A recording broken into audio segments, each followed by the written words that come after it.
Em auditoria, né? Quando o auditor vai fazer um trabalho dentro de uma empresa, por exemplo, uma empresa de varejo, né? Ele vai ter que verificar lá os recebimentos, os pagamentos, né? E se depender, né?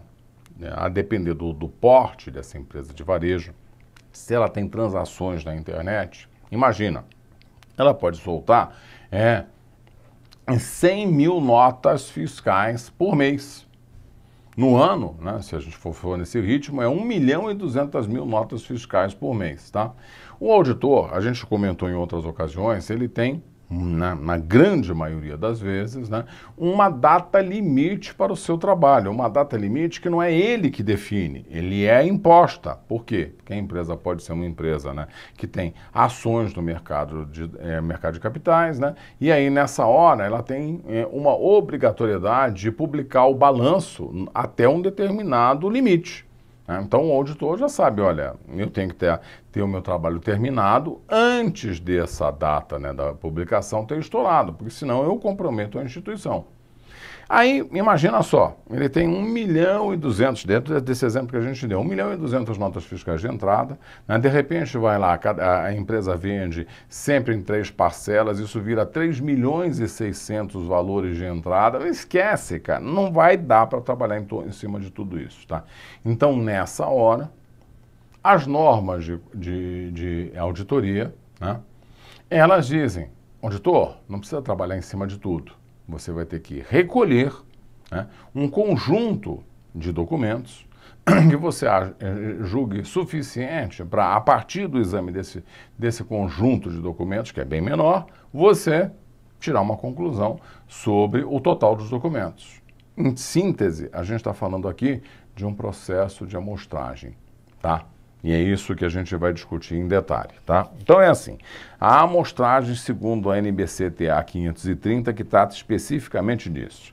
Em auditoria, nesse caso, é a aplicação de procedimento de auditoria em menos de 100% dos itens da população relevante para fins de auditoria.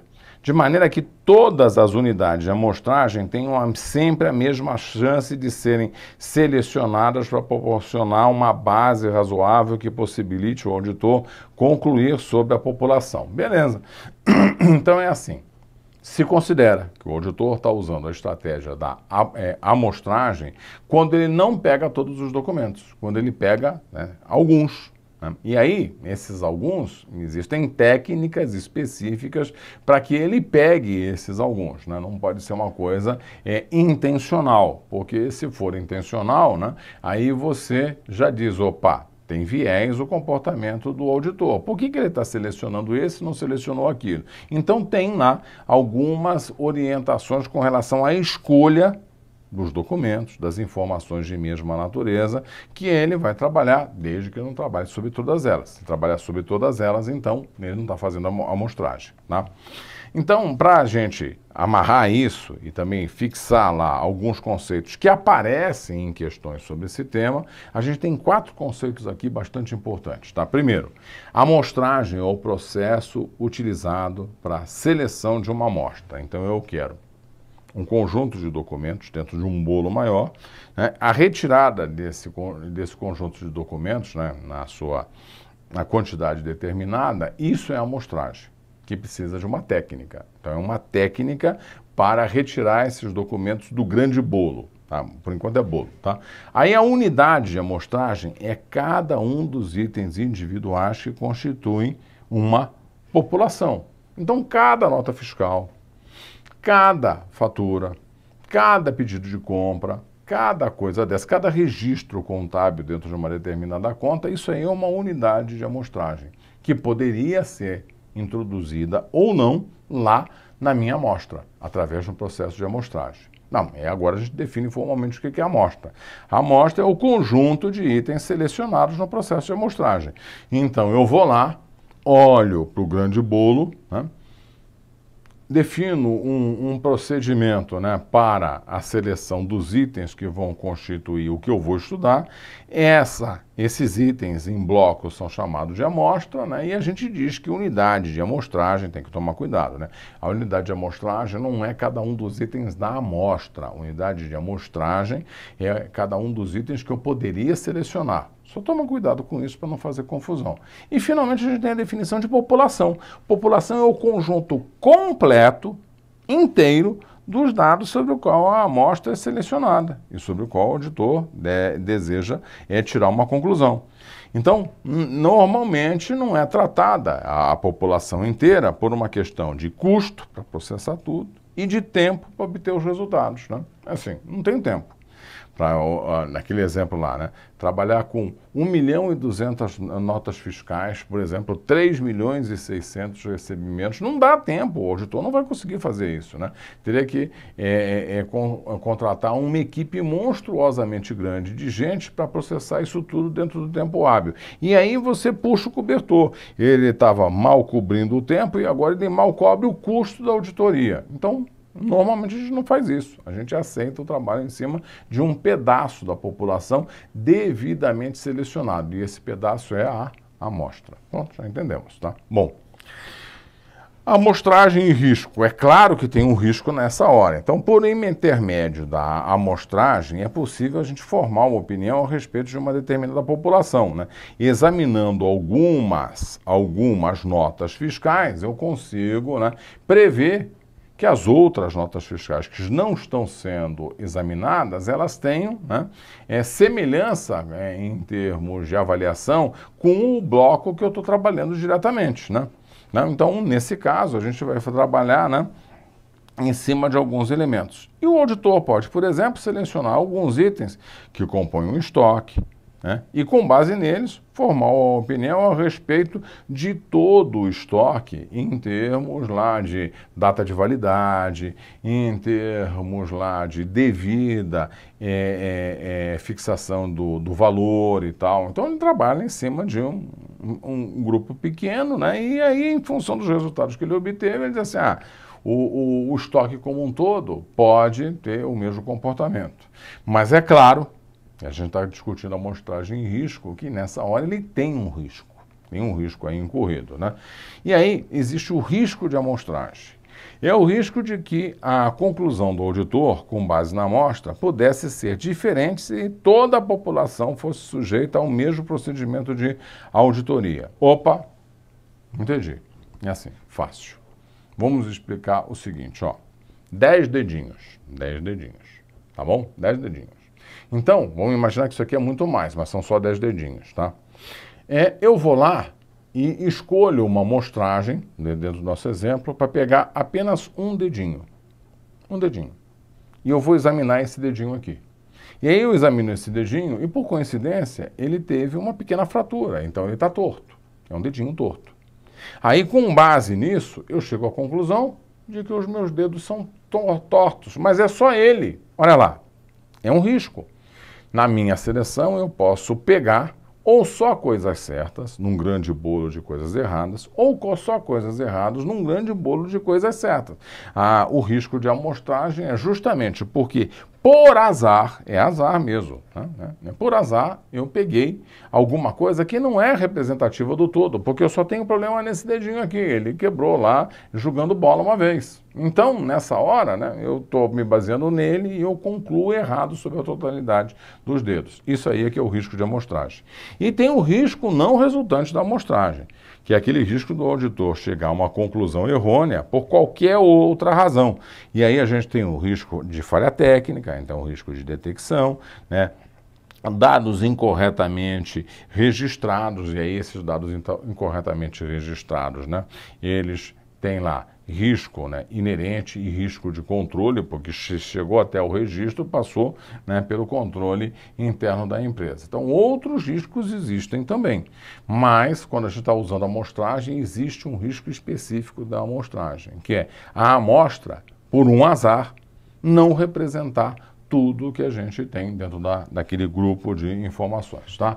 E aí, segundo a NBC-TA 530, se o auditor concluir que a amostra de auditoria não forneceu uma base razoável para suas conclusões sobre a população, né? Se ele pegou lá, por exemplo, 100 notas fiscais, né? E chegou à conclusão de que, analisando essas 100 notas, ele não se sente seguro, né?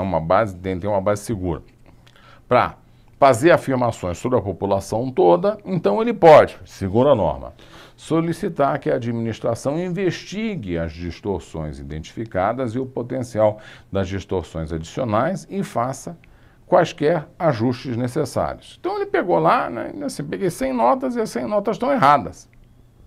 Opa, não pode. Isso aqui tem alguma coisa esquisita. Então ele vai lá, primeira alternativa, fala com a administração e envolve a administração para que ela veja o que está acontecendo.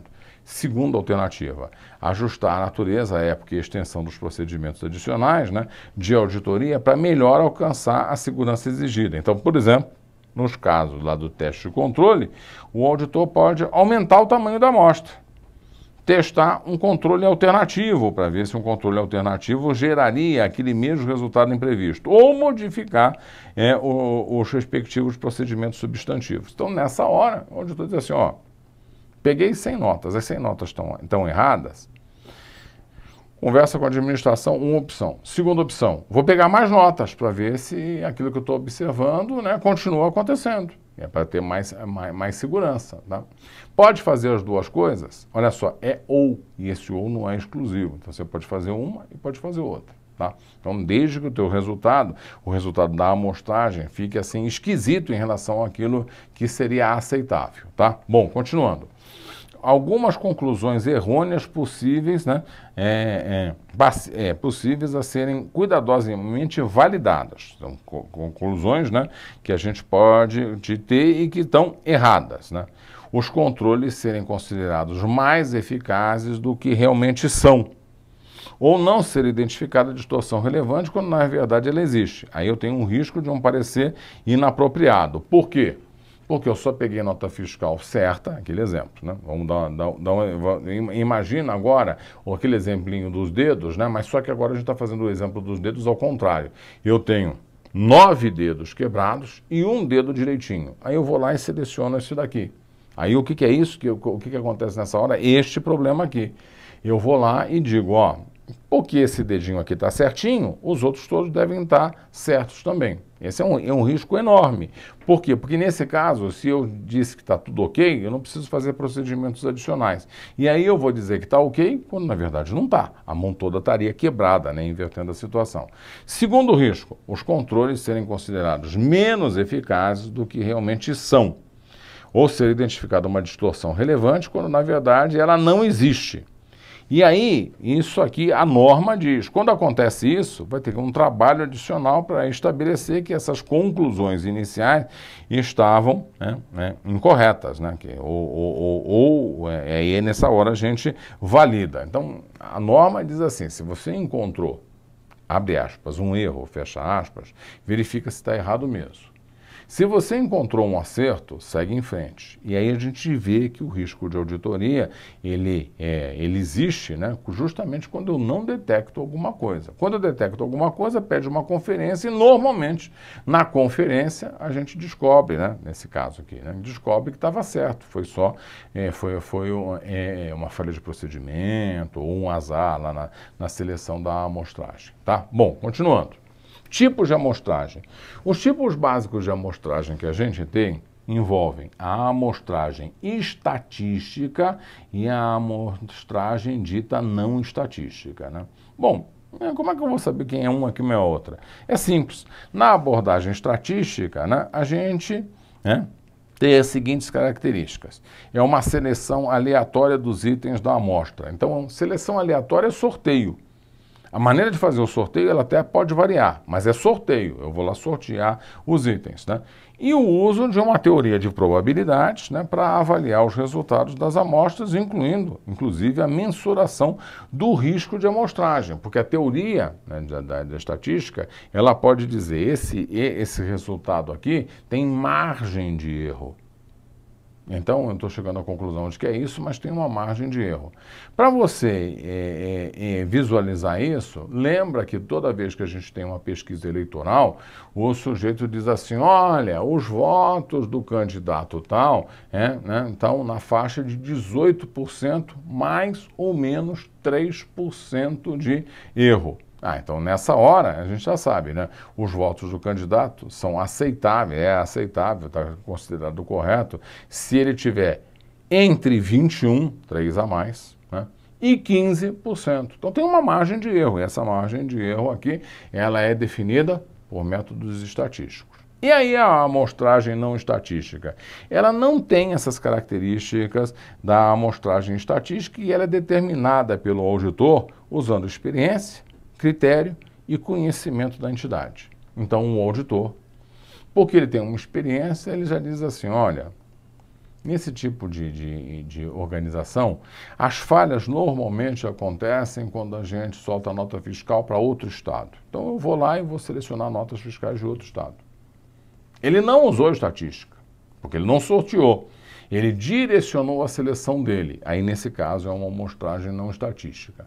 Mas por que ele está fazendo isso? Ele está sendo tendencioso? Não. É porque a experiência dele, e aí só se justifica em função disso, e ele vai explicar isso no relatório, a experiência dele mostra que, normalmente, as notas fiscais para o Estado, esse exemplo, né, as notas fiscais para o próprio Estado, elas estão corretas. Eu tenho um problema lá de análise de tributação e tal, quando é para outro Estado ou para outro município. Então, nesse caso, né, ele está usando uma amostragem não estatística. Bom, fácil. No caso da amostragem não estatística, agora existem algumas recomendações específicas, né? Então, nessa hora, a gente diz, ó, se você está querendo usar o seu julgamento profissional para fazer a seleção, você precisa tomar alguns cuidados. Se você fizer a seleção de toda a população, ou aí o auditor, né, por assim dizer, chutou o pau da barraca. Vou pegar todos os documentos, não vou selecionar alguns, não vou usar a amostragem. Se ele pegou tudo, nesse caso, ele não está fazendo amostragem. Ele pegou 100%. A amostragem é quando ele pega menos, tá? E aí ela pode ser estatística ou não estatística. Ele pegou 100%, então quando é que a gente recomenda que isso possa ser uma alternativa? Quando a população é pequena, porque senão ele se perde no tempo. Quando o risco considerado é alto, e aí eu tenho que ter certeza do que está acontecendo aí, então nesse caso eu justifico, ó, vou trabalhar mais para chuchu e tal, porque o risco, né, de você estar cometendo um erro aqui grave é muito grande. Então isso ele tem que julgar. E a existência de um método de avaliação automatizado também pode ser uma solução. Eu vou avaliar a população como um todo, por quê? Porque os registros dessa população, por exemplo, os registros das notas fiscais, estão num banco de dados. Um banco de dados lá qualquer. E aí, né, ele pode, e de fato muitos auditores fazem, ele pega um programinha que acessa direto o banco de dados e critica as informações lá dentro, né, de uma maneira automatizada, não é ele pegando registro a registro. Quando eu uso um programa de computador, eu posso processar 1 milhão de informações em questão de segundos. Aí nessa hora pode pegar a população como um todo e fim de papo. Se for uma amostragem não estatística, com seleção de itens específicos, que é aquele, olha, vou pegar vendas para fora do estado. Aí nesse caso eu estou especificando que eu estou direcionando para isso. Tem que levar em consideração valor elevado ou destaque na população em função de uma característica específica ou itens com propensão a risco ou com histórico de risco, que é o exemplo que a gente deu aqui. Quando eu tenho lá uma venda para outro estado, eu tenho que tomar cuidado com alíquotas de impostos e tal, e nessa hora a coisa fica mais complicada. Então, eu vou pegar lá alguma coisa que fique discrepante em relação ao todo, né? Notas fiscais. R$10, R$5, R$10, R$3, R$10, R$7, R$10, R$20, R$20.000. Opa! O valor elevado. Vamos dar uma olhada como é que essa nota fiscal aqui apareceu. Tudo, tá? É bem baixinho, apareceu essa daí. É o valor elevado ou um destaque na população. É um destaque lá qualquer, algum outro tipo de destaque, tá? Então, essas são as recomendações para amostragem não estatística. Representatividade da amostra. Opa, esse aqui é outro item. Então, agora eu vou fazer a amostra. Vou processar uma amostragem. Como é que eu vou saber se a amostra ela é suficientemente grande em termos de tamanho para que eu possa tirar conclusões a partir dela em relação à população? Tem uma orientação sobre isso. Como é que é essa orientação? Primeiro a gente vai falar o que é essa representatividade. É a capacidade de a amostra apresentar as mesmas características da população. Se ela apresentar as mesmas características da população, essa capacidade, né? Se ela tem essa capacidade, então o que eu concluí na amostra vale para a população. Agora, eu tenho que levar alguns fatores em consideração. Primeiro, os objetivos gerais e específicos, existência, número de ocorrências, abrangência. Por quê? Porque se o meu objetivo é ter risco mínimo, então eu vou ter que trabalhar com um maior número de itens, né? Risco mínimo, por exemplo. Tá? Se os itens eles são significativamente diferentes, mas grupados em subgrupos da população que são semelhantes, então nessa hora eu vou ter que garantir que eu estou vendo todos os tipos, né, de ocorrências possíveis. Então vou ter que tomar um certo cuidado com isso, porque tem a representatividade da auditoria. Não entendi, Osmar. Você foi enrolado, isso aqui eu não entendi. Calma. Vamos lá. A empresa, olha só, ela vende, é um absurdo, mas vamos lá, ela vende pneu, ela vende vestido e vende caneta. Legal? Bom, ela vende pneu, vestido e caneta. Uma empresa meio esquisita. Aí, nessa hora, o auditor, quando for fazer auditoria, ele tem que ter certeza de que ele pegou notas fiscais de venda de pneu, de vestido e de caneta. Se ele pegar só uma, como é que ele vai concluir sobre as notas fiscais lá que tem outros itens? Ah, mas espera aí, Osmar, então se for uma empresa de varejo que vende um monte de coisas diferentes, né? Então eu vou ter que pegar uma nota fiscal de cada um?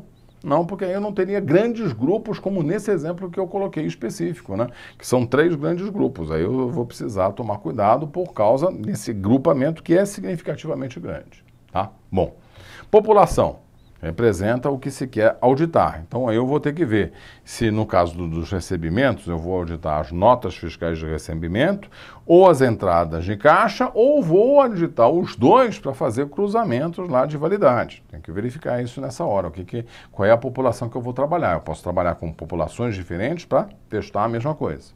O tamanho da amostra, que é o custo e o tempo de processamento que eu vou definir. E a necessidade de estratificação, que no fundo, né, a gente, né, já tratou quando falou daqueles grupos específicos.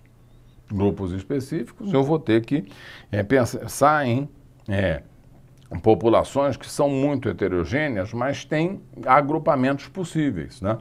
Então, nessa hora, aquele exemplo lá do pneu, do vestido e da caneta, a gente precisa separar as notas fiscais por tipo e aí pegar dentro de cada um dos extratos, desses grupos separados, pequenas amostras para fazer a validação. Tá? Então, isso aí isso aumenta a representatividade da amostra.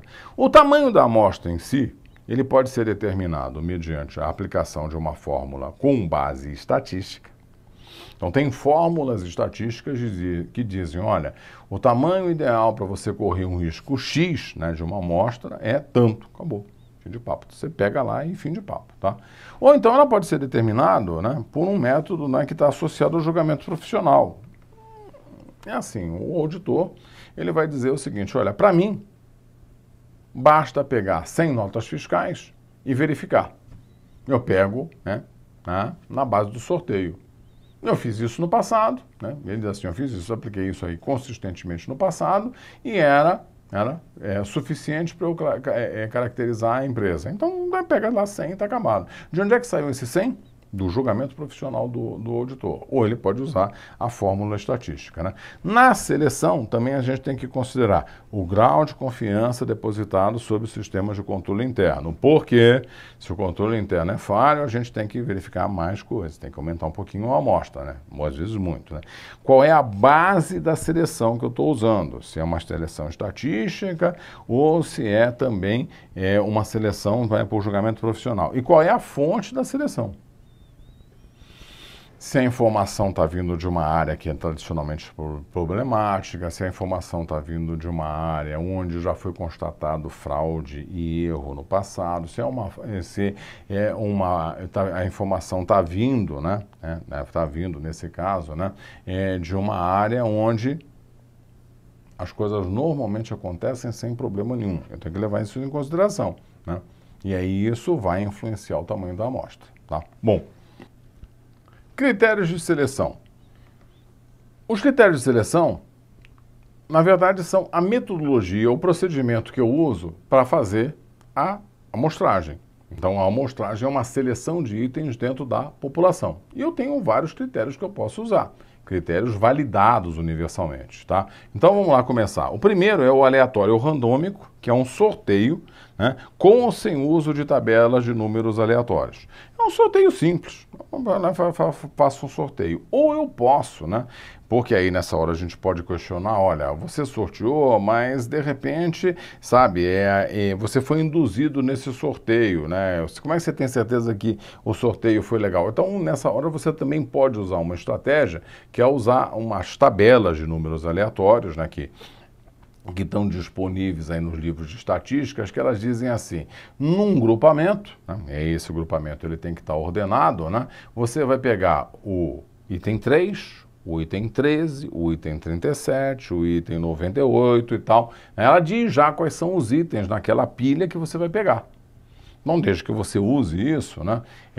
Nessa hora não tem como dizer que você foi induzido na seleção, porque você está usando uma tabela e essa técnica ela é estatisticamente validada.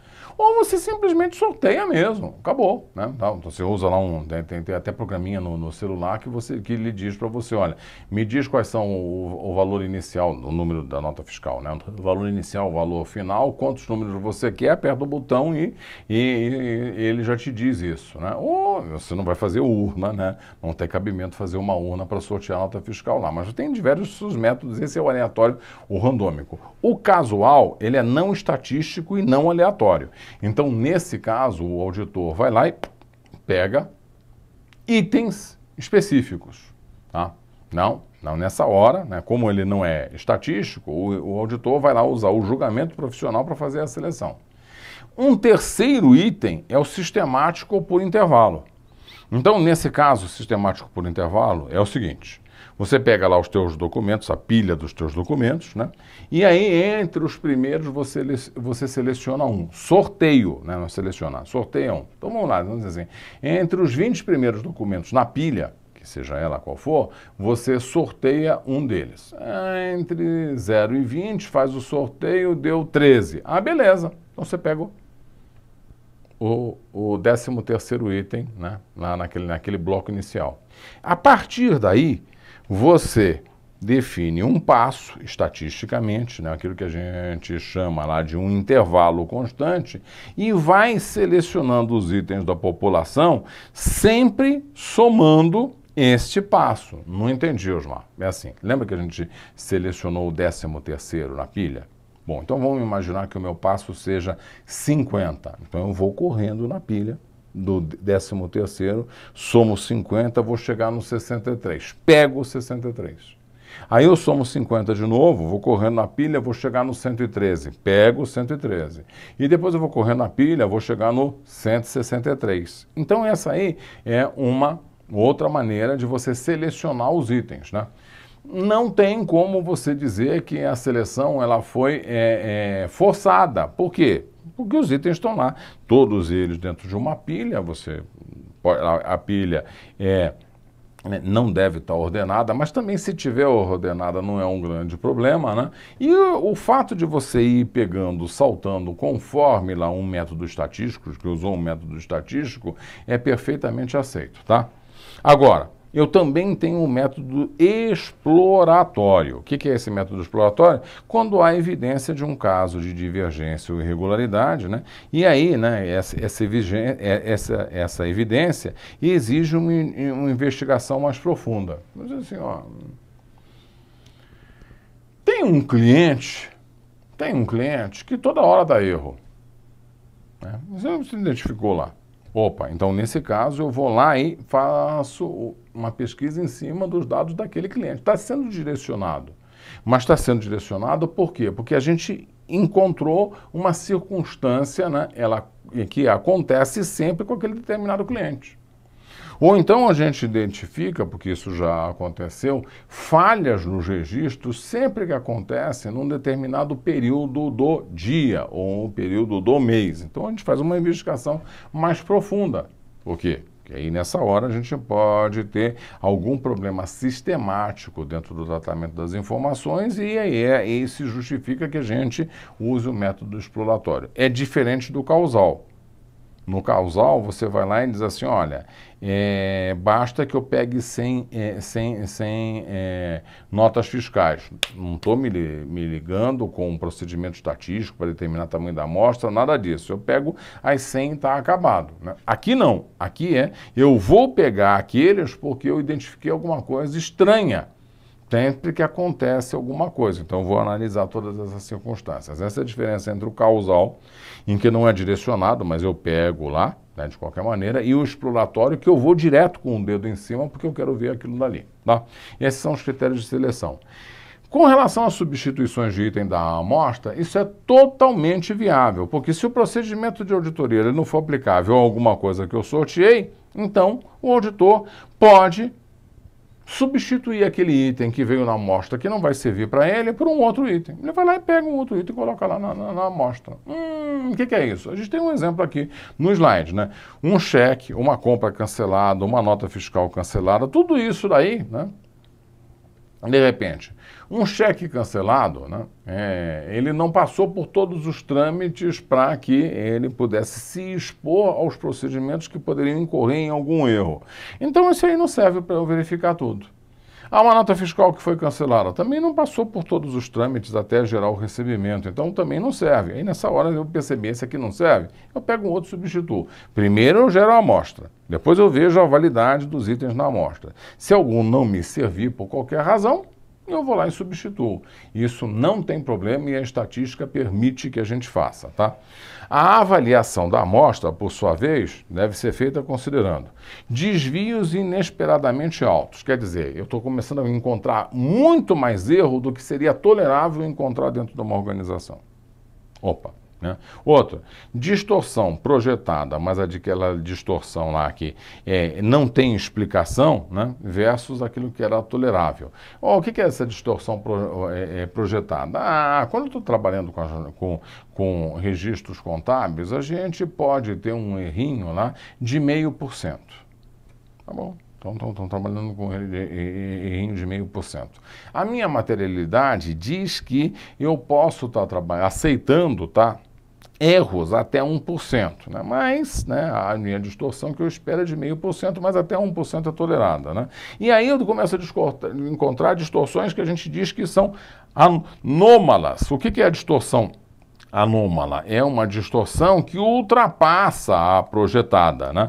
E ela ultrapassa a projetada. Se ela superar aquela distorção limite que eu considerei, então nessa hora eu tenho que dar uma parada e pensar o que eu vou fazer com essa amostra, tá? Então, quais são as providências adotáveis quando isso acontece? Solicitar a investigação e ajuste por parte da administração ou estender os procedimentos de auditoria usando, eventualmente, o aumento da amostra ou verificando uma outra população para fazer um cruzamento e ter certeza de que aquelas coisas que eu encontrei que estariam incoerentes, né, estão incoerentes mesmo, ou se foi uma falha, né, de detecção. Uma falha de detecção contra os registros contábeis, tá? Legal. Bom, efeitos sobre o tamanho da amostra. A gente tem lá uma série de situações em que a amostra precisa ser ajustada. Então, se há um aumento na execução dos trabalhos, né? A firma que te contratou diz assim, olha, preciso que você faça mais isso. Se precisa que você faça mais isso, então se há aumento na extensão dos trabalhos, normalmente você aumenta a amostra. Há um aumento na taxa tolerável de desvio. Opa, é assim, eu aceito, né, erros maiores do que aqueles erros que eu estava trabalhando antes. Eu estava trabalhando com um limite de 0,5%, mas até 2% eu considero que naquele grupo dali não tem problema nenhum. Então, se eu aceito isso, eu posso reduzir a amostra. Por quê? Né? Porque nessa hora a influência da redução da amostra não vai ultrapassar a nova taxa tolerável de desvio, né? Isso aí tem embasamento. Aumento na taxa esperada de desvio. Aí é o seguinte, Eu estava esperando uma taxa e eu estou observando, né, erros, número de erros. Uma em cada 100 notas está errada. De repente estou começando a descobrir que tem 5 em cada 100 notas erradas. Opa, nessa hora eu aumento a amostra para verificar se eu não peguei aquele caso do dedinho, né, torto, né, e aí estou tirando conclusões erradas, tá? Aumento do nível de segurança desejado. Ah, eu quero ter mais segurança, então eu vou aumentar o tamanho da amostra, vou verificar com o maior número de documentos possíveis, até chegar ao limite eventual de pegar todos os documentos, se isso for possível. Tá? Aumento na avaliação dos riscos. Eu estava achando que o risco era baixo, estava achando que os controles internos estavam funcionando, comecei os trabalhos e descobri que os controles internos, né, aparentemente funcionavam, mas na verdade não funcionam. Ah, aumentou o risco. Se aumentou o risco, eu aumento a amostra para verificar mais coisas. Aumento de outros procedimentos substantivos aplicados à população, né? Ah, é assim, eu estou fazendo uma amostragem, mas eu estou usando o cruzamento com outro tipo de documentação, estou pedindo lá informações a terceiros e tal. Se eu tenho um procedimento aqui, ele pode ajudar nisso, aí eu posso, do lado de cá, reduzir o tamanho da amostra. Então, reduzo o tamanho da amostra porque eu estou fazendo outros testes em cima daqueles mesmos documentos. Esse é o raciocínio. E aí tem a última coisa que é extremamente interessante. Aumento ou diminuição da população. A população variou de tamanho, né, para mais ou para menos. O efeito sobre o tamanho da amostra é zero. Como assim? A população aumentou ou não aumentou a amostra? A população diminuiu ou não diminuiu a amostra? Não. E aí você precisaria estudar um pouquinho de estatística para ver que a estatística define o tamanho da amostra em função do risco que você quer correr, ou que você está disposto a correr, e não em função da população. Isto aqui especificamente, é alguma coisa que você responde, né, com base na teoria estatística. A população, eu estava pensando que era 500 notas, são 1000 notas. O que eu faço com a amostra? Só pela variação da população, não variou mais nada, não estou encontrando mais erro, menos erro, não faço nada com a amostra. Por quê? Porque a estatística dá suporte para isso. Se você está usando uma amostragem estatística, nessa hora você está tranquilo. Então, cuidado, porque às vezes tem perguntas específicas em cima exatamente desse último item, que aí ele foge àquela avaliação do bom senso que a gente normalmente faz, tá? Bom, continuando. Estratificação, que a gente já tinha comentado rapidamente, é um processo de dividir uma população em subpopulações. Então, cada uma sendo um grupo de unidades de amostragem com características semelhantes. Então eu posso pegar, por exemplo, na hora de estudar lá as condições das notas fiscais, separar as notas fiscais a partir de um determinado valor, que eu vou considerar as notas de grande valor, e as notas fiscais abaixo desse valor, que eu vou considerar notas fiscais de pequeno valor. E aí eu pego uma parte da grande e uma parte pequena para analisar tudo. Como eu separei a população por uma característica específica, isso é estratificação. Outra, vendas ou compras na unidade de federação da empresa versus vendas ou compras fora dessa unidade da federação. Por quê? Porque aí muda o sistema de tributação, então eu vou testar aquilo que é vendido, né, para o estado de São Paulo, né, e aquilo que é vendido para fora do estado de São Paulo. Eu vou testar aquilo que é vendido na cidade do Rio de Janeiro, né, porque aí você tem coisas que são ligadas ao município e coisas que são vendidas fora da cidade do Rio de Janeiro. São outros tipos de estratificação possíveis. Para você ter certeza de que você considerou os grandes blocos de informação, porque às vezes o erro acontece num determinado tipo de característica daquilo que eu estou estudando. Entendeu? Então, por isso que a gente usa a estratificação. Tá? A gente já tinha comentado e aqui a gente reforça esse conceito. Bom, com a estratificação, nosso último comentário sobre a amostragem, a gente vai lá para as nossas perguntinhas. Então tá aqui, ó, a pergunta do ano de 2017. De acordo com a NBCTA 530, que fala de amostragem e auditoria, em relação ao efeito de alguns fatores no tamanho da amostra para teste de detalhes, julgue os itens a seguir como verdadeiros ou falsos e em seguida assinale a opção correta. Quanto mais o auditor confia em outros procedimentos substantivos, em outras coisas que ele pode usar para analisar alguma coisa, né, para reduzir a um nível aceitável o risco de detecção relacionado com uma população em particular, mas o seu auditor precisa, né, de amostragem e, portanto, maior deve ser o tamanho da amostra. E isso aqui está errado. Ponto. Porque se ele está usando outro, né, outro método, e outro método dá confiança para ele, ele não precisa forçar o processo de amostragem, porque ele já tem um método, né, alternativo que ele está usando junto. Então ele pode trabalhar com uma amostragem menor e não maior. Então, nesse caso específico aqui, a gente já corta as opções C e D, porque eles estão dizendo que isso aqui é verdadeiro.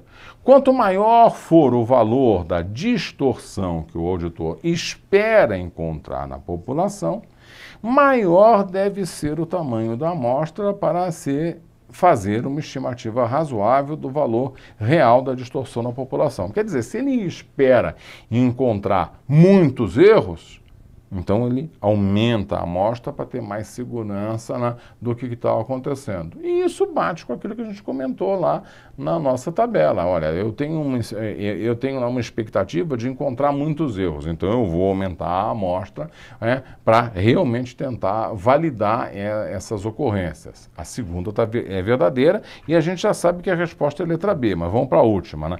Quanto menor for a distorção tolerável, maior precisa ser o tamanho da amostra, né? Então é assim, se eu digo, né, vamos dar um exemplo, né? Se eu digo que eu aceito, tá? É um exemplo forçado, mas para você entender. Se eu digo que eu aceito um erro em cada 100 notas fiscais, tá? Se a minha amostra for de 50 notas fiscais, eu não tenho nem como estabelecer a relação básica que eu tinha suposto. Eu teria que aumentar pelo menos a amostra, né, para um tamanho de 100 e ver se acontece um erro lá no meio. E ainda assim, essa amostra teria que estar muito justinha. Então, se eu tenho a minha distorção tolerável, né, pequena, a amostra forçosamente é empurrada para a tendência de ser maior, de eu trabalhar com uma amostra maior. Então, a resposta correta é a letra B, que a gente já desconfiava que era. Vamos lá para a segunda pergunta. De acordo com a NBC TA 530, amostragem e auditoria, quanto à definição da amostra, tamanho e seleção dos itens para teste, julgue os itens abaixo como verdadeiros ou falsos e, em seguida, assinale a opção, né, correta. Em auditoria, é permitida somente a amostragem de proporção estatística ou censo. Quer dizer, ou eu faço estatística, ou eu censo é pegar a população como um todo. E isso está errado, porque a gente disse que o auditor pode usar lá o seu julgamento profissional, a sua experiência, para fazer uma seleção direta. Então, o primeiro item está errado e, de novo, a gente já elimina lá duas opções aqui. Aí vamos lá para a segunda. A segunda diz assim, ó, a consideração da natureza da evidência de auditoria desejada e as eventuais condições de desvio ou distorção ou outras características relacionadas a essa evidência de auditoria ajudam o auditor a definir o que constitui o desvio ou distorção e qual a população usada para a amostragem. E, de fato, essa consideração, ela vai dizer, né, olha, em função lá do que eu estou trabalhando, eu posso analisar lá as receitas da empresa, analisando as notas de venda, posso analisar as receitas da empresa pelas baixas do estoque, eu posso analisar as receitas indiretamente, né? É claro, né? Mas eu posso analisar as receitas da empresa pelos registros lá no contas a receber. Então isso aqui está correto, né? Vai depender da avaliação dele. Último.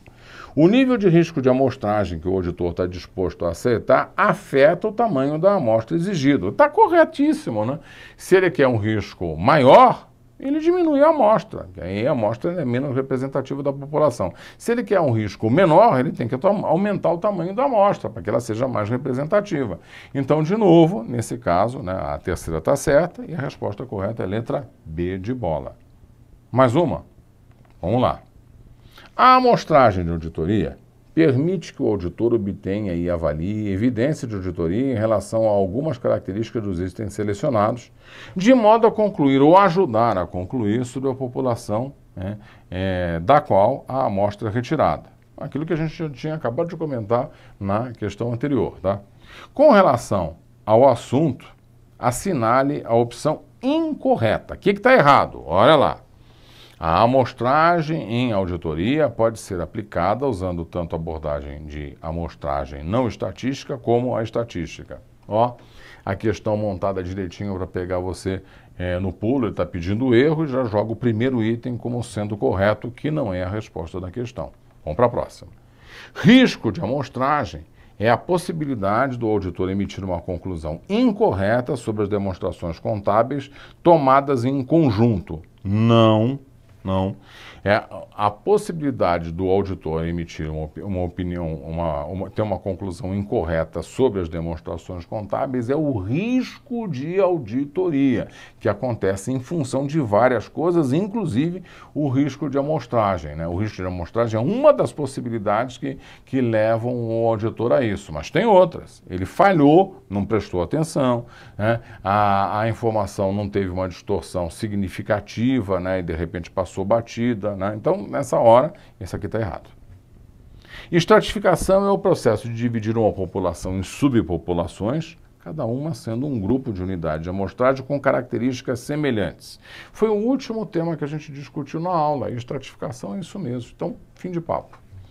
Os principais métodos para selecionar amostras correspondem ao uso de seleção aleatória, seleção sistemática e seleção ao acaso. E isso aqui está correto. Esses aqui são os principais. Tem alguns outros? Tem. Aleatória, sistemática e ao acaso são os principais. Mas tem a exploratória, por exemplo, que a gente comentou, que é o botar o dedo direto na ferida. Mas como ele está falando lá, selecionar amostras de uma maneira geral, então esses métodos aqui estão corretos. Então, a gente confirma que a resposta correta é a letra B. E com essa questão, a gente termina a nossa aula de amostragem, desejando a vocês bons estudos, né? Uma boa preparação lá para a prova, né? O exame que você vai fazer, né? Ou para algum outro fim que você queira vislumbrar com esse estudo que você está fazendo. E se ficar dúvida, manda e-mail lá para a prova, né? Faça perguntas, né, a respeito das dúvidas que você teve, né? Ele encaminha para a gente e a gente responde para vocês. Até uma outra oportunidade.